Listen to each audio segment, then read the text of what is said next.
저는 미스테리라는 단어 들어보셨죠? 신비란 단어입니다. 가끔 방송 매체를 통해서 야 정말 참 신비하다, 미스테리다 이런 그 방송을 본 적이 많으실 겁니다. 근데 대부분이 다 남 얘기죠. 근데 오늘은 여러분 얘기입니다. 여러분이 관련된 미스테리 아주 중요한 겁니다. 여러분이 잘 들으셔서 내가 참 괜히 사는 인생이 아니구나, 내가 참 미스테리의 주인공이구나, 이런 깨달음이 있으면 참 좋겠습니다. 자, 오늘 본문 첫째 말씀 있죠. 25절입니다. 시작. 형제들아, 너희가 스스로 지었다면서 이 신비를 너희가 모르기를 내가 원치 않다. 그죠? 내가 신비를 말할 텐데 이 신비가 미스테리예요. 원래 원문 헬라어도 미스테리온, 미스테리입니다. 내가 신비를 말할 텐데 너네를 모르면 안 되는 신비야, 이렇게 바울 선생이 우리한테 얘기하는 겁니다. 잘 들으세요. 자, 이 신비는 지금도 들어가죠. 이방인의 충만한 수가 들어오기까지 이스라엘의 더러워는 우둔하게 된 것이라. 자, 무슨 말인고 하니, 자, 하나님이 인류 역사를 어떻게 이끌어 가셨죠? 하나님이 아담과 하와를 만드시고 하나님께서 이스라엘이란 나라를 들어서 하나님을 계시하셨어요. 그 당시 이집트도 있고 아수르, 바벨론 여러 나라 있었지만 하나님은 이스라엘이란 나라를 모델로 하나님의 위력과 지혜를 보여주면서 이끌어 왔어요. 아브라함 다 아시죠? 이삭, 야곱, 다윗, 솔로몬, 하나님의 홍해를 가르시고 이스라엘을 누가 건들면 하나님께서 천사를 보내서 하루아침에 적들을 섬멸하시는 참 기가 막힌 특별한 사랑을 받은 그 이스라엘을 통해서 하나님의 위대하심이 이스라엘 통해서 전 세계로 뻗어나가기를 원하셨습니다. 그래서 구약은 다 하나님의 놀라운 이야기로 꽉 차 있습니다. 예수님이 오실 때까지 그랬어요. 근데 예수님이 오셨는데 이스라엘이 예수님을 거절했어요. 안 믿어요. 나는 예수를 안 믿겠습니다. 거절했습니다. 그때부터 이스라엘 사람들은 우둔하게 돼요. 오늘 여기 보면 우둔하게 됐다 그랬죠. 예수님이 오고 나서 이스라엘은 1900년 동안 나라가 없었어요. 전 세계 흩어져서 히틀러한테 600만 명이 끌려가 죽고, 우크라이나죠. 스탈린한테 90만 명의 유대인이 총 맞아 죽고, 참 슬픈 역사를 1948년 나라가 1900년 만에 세워진 나라가 세상에 이스라엘밖에 없습니다. 하나님 아니고선 그렇게 안 되는 거죠. 그 사이 1900년 동안 이 신비는 이방인의, 25절에 뭐라고 되어 있어요? 이방인의 충만한 수가 모이기 시작한 거예요. 그래서 지금은 이방인이 누구예요? 우리 같은 한국 사람, 미국 사람, 아프리카 사람, 중국 사람, 심지어 북한에 있는 10만 명의 지하교인들까지 충만한 숫자가, 예수를 믿는 숫자가 점점 충만해지는 숫자까지 차가고 있습니다. 그러고 나면 유대인들이 돌아오기 시작한다는 거예요. 이 일이 벌써 일어나고 있죠. 1948년 이후로 이스라엘은 예수 믿는 사람이 없었어요. 참 신기하죠. 하나님의 아들 예수가 태어났는데 예수를 안 믿어. 처음 믿었던 예수님과 베드로와 한 12제자는 전부 다 외국에 나가서 죽었어요. 예수를 믿으면 돌 맞고 핍박을 하니까 예수 믿는 자가 없던 이스라엘 땅에 몇만 명의 메시아닉 주, 예수 믿는 유대인들이 기하급수적으로 일어나고 있어요. 이게 차게 되면 예수님이 오십니다. 예수님이 오시면 인류의 종말이 일어나고 새하늘 새 땅 새 예루살렘이 일어나고 저와 여러분은 새로운 육신을 입고 하나님과 함께 영생을 살아간다는 것이 하나님의 드라마입니다.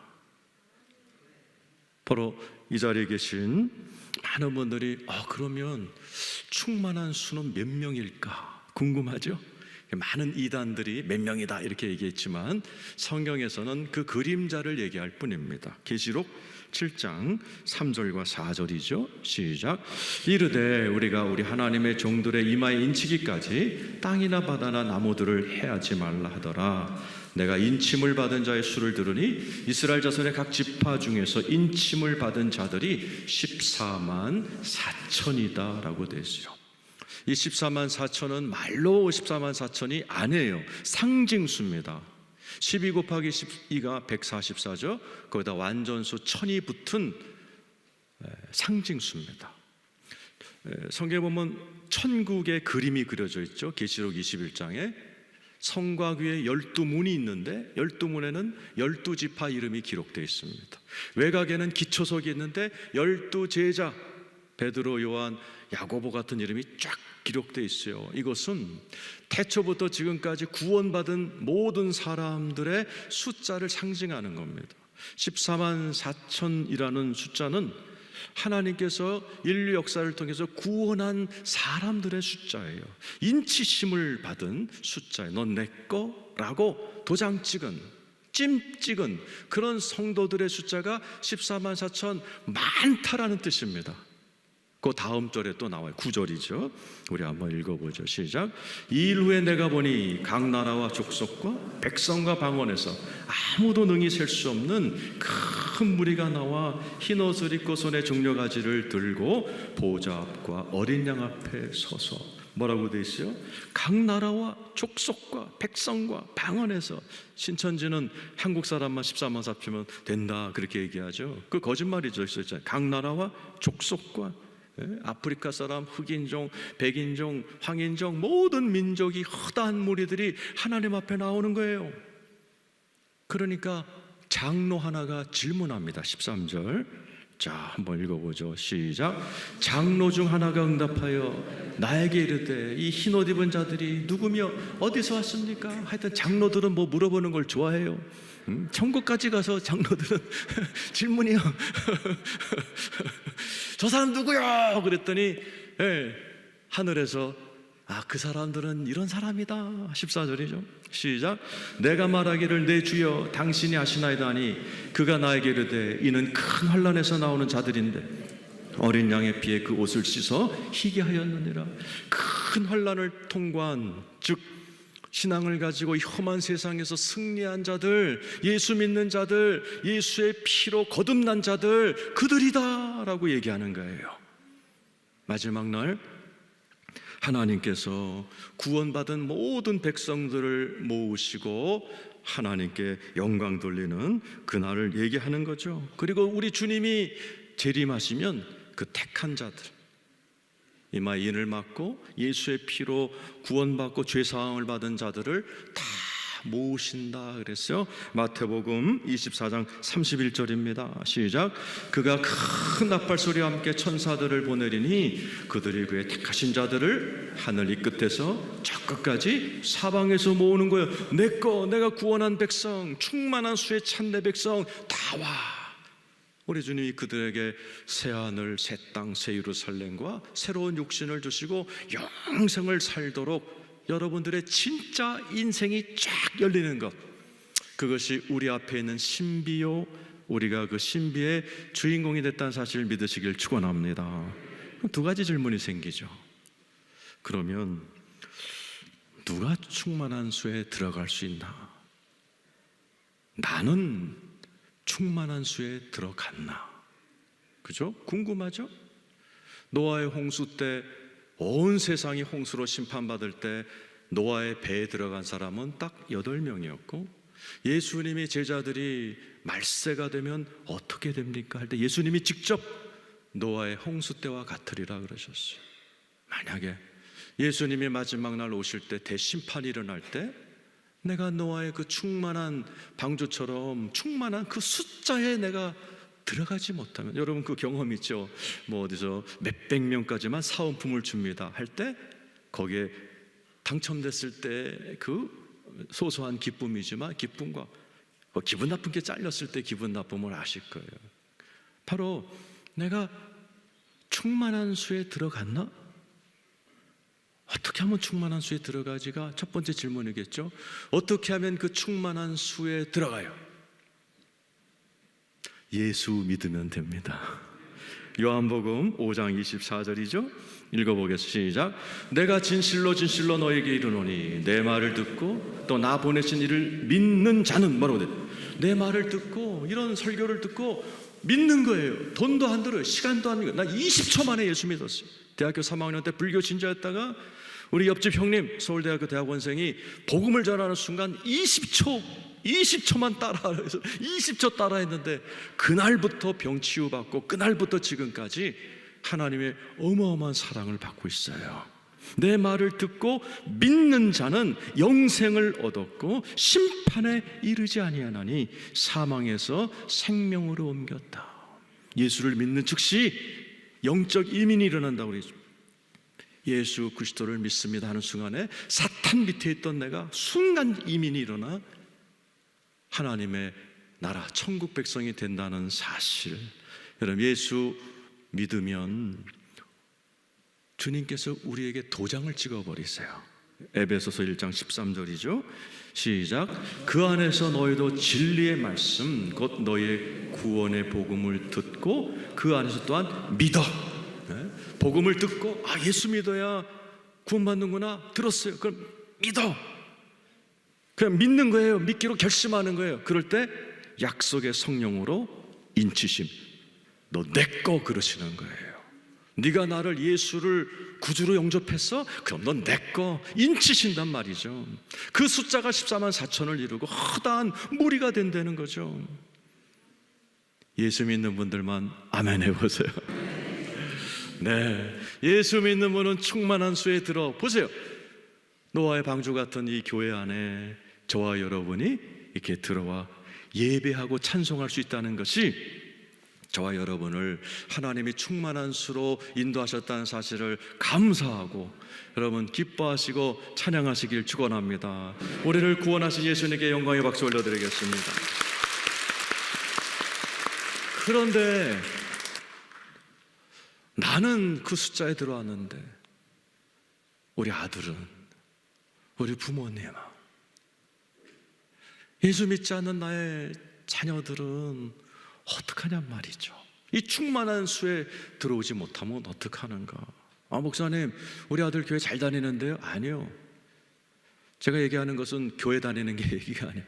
진짜 예수를 믿고 성령의 도장 탁 찍혔는가를 얘기하는, 이걸 성경에서 거듭난 자라고 이야기합니다. 마태복음 22장 14절 한번 읽어보죠. 시작.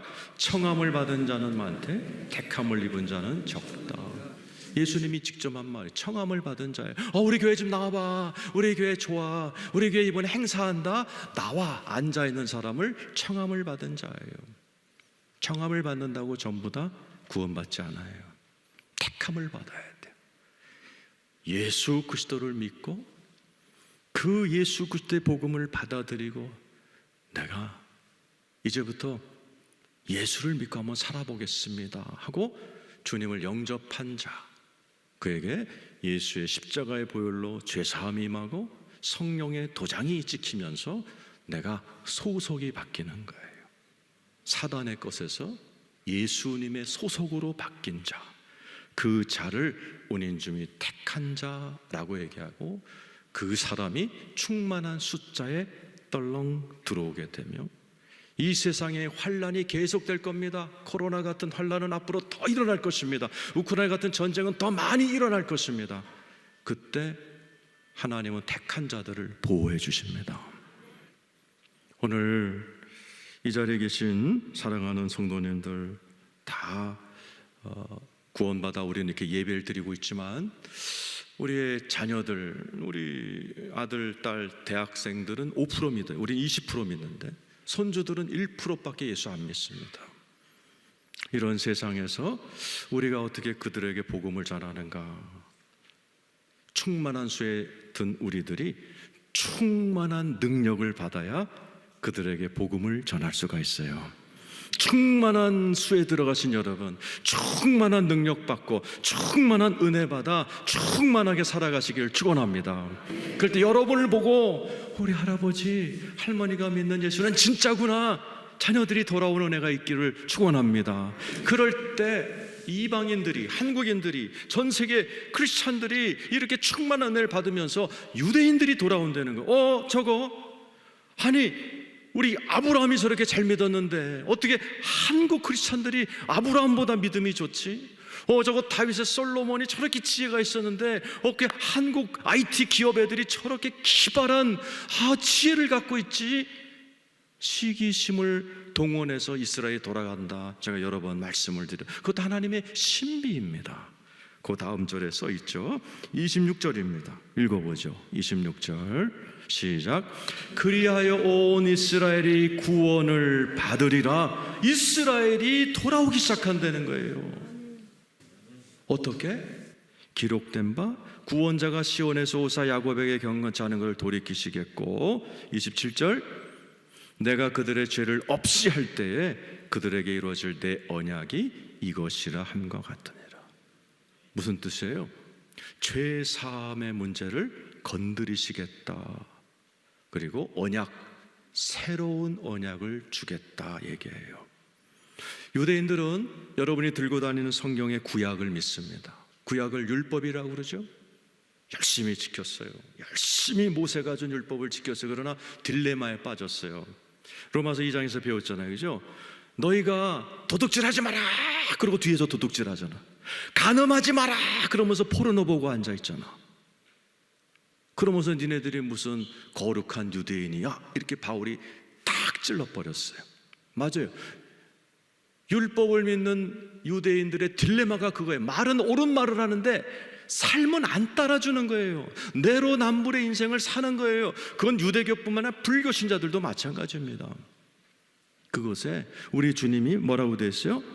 27절에 죄를 없이 할 때, 이게 이제 헬라어 용법을 알아요. 헬라어 용법에는 재귀 용법이라는 게 있어요. 이거예요. 하나님이 너네들 때문이 아니고 하나님 자신의 존엄과 자존심과 영광을 위하여 죄 문제를 해결해 버리겠다.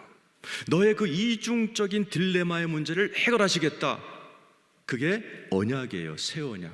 여러분이 갖고 다니는 성경은 구약과 신약으로 되어 있죠. 신약이 새 언약이에요. 구약은 말로는 거룩하게 살자 그러는데 안 되는 게 구약이에요. 신약은요, 자연스럽게 되게 만드는 것이 신약이에요. 그것이 에레미야 31장 31절에 33절에 써 있어요. 자, 읽어보죠. 시작. 여호와의 말씀이니라. 보라, 날이 이르니 내가 이스라엘 집과 유다 집에 새 언약을 맺으리라. 잘 들으세요. 어떻게 유대인들이 돌아오는가?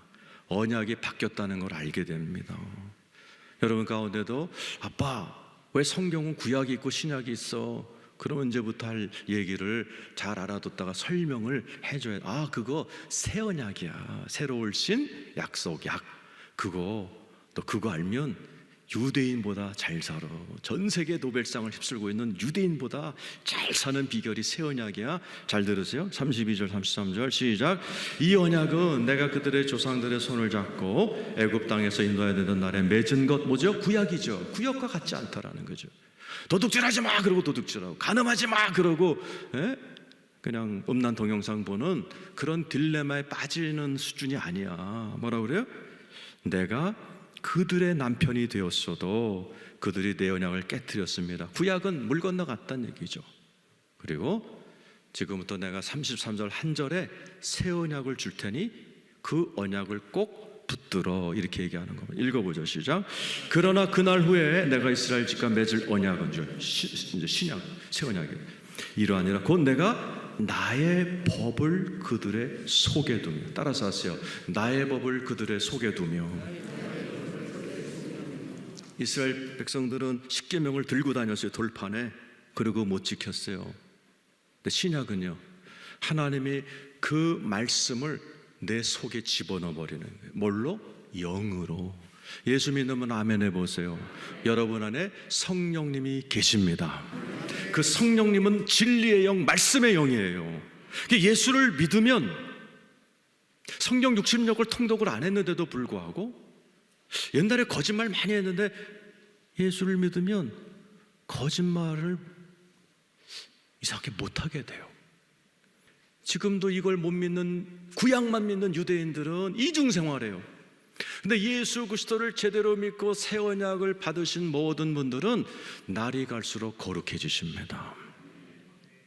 바로 이게 새 언약이고, 이스라엘 백성들이 새 언약을 접할 날이 온다, 그러면 돌아오기 시작한다라고 이야기하시는 거예요.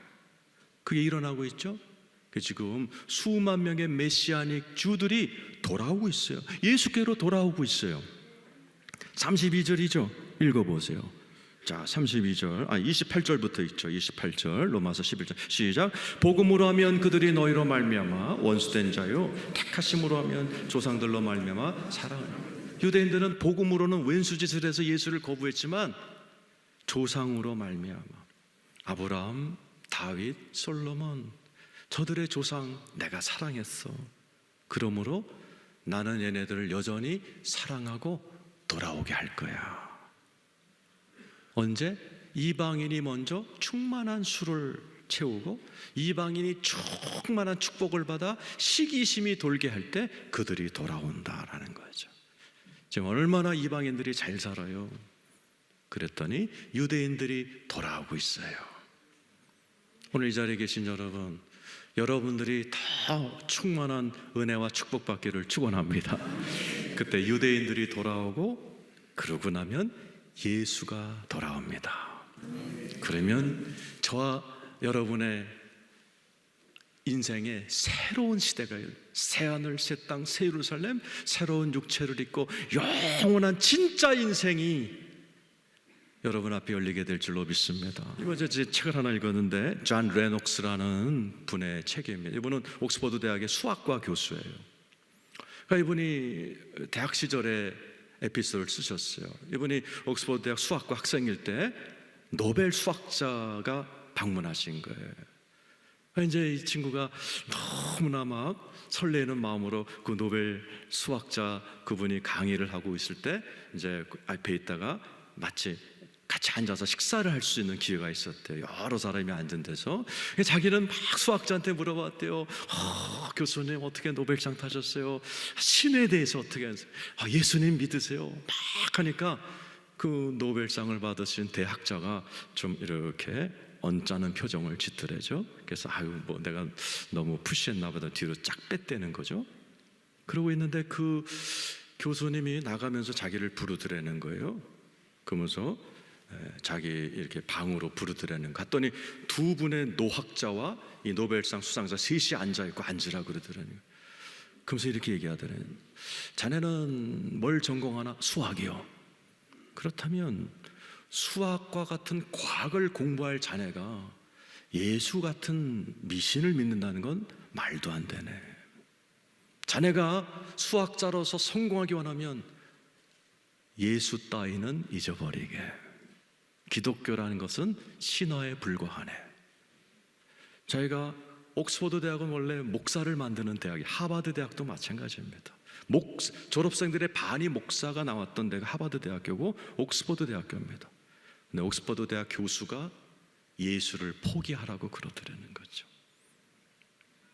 그리고 자기는 그걸 받아들이지 않았고 예수를 믿었고, 이분은 옥스퍼드 대학 수학과 교수면서도 예수를 전하는 분으로 유명하고 변증가, 다른 타종교의 전문가들과 논쟁하는 아주 탁월한 이론가로 유명한 분이에요. 보세요 여러분, 이처럼 예수 믿는 게 쉬운 게 아닙니다. 저와 여러분은 그 쉽지 않은 예수를 믿고 하나님의 충만한 수에 당첨된 정말 축복받은 저와 여러분입니다. 오늘날에도 그 노벨상을 받은 그분들처럼 예수를 미신이라고 생각하고 거절하는 사람들이 많아요. 대구는 93%가 그런 사람들이에요. 여러분의 가정에는 어떠신지 모르겠어요. 여러분의 실력과 능력으로 그들을 예수 믿게 못 만듭니다. 충만한 수에 들어오신 여러분, 여러분의 가족들을 그 수로 초청하기 원한다면 충만한 능력 받으시기를 축원합니다. 충만한 성령의 은혜 받기를 축원합니다. 충만한 축복 받기를 축원합니다.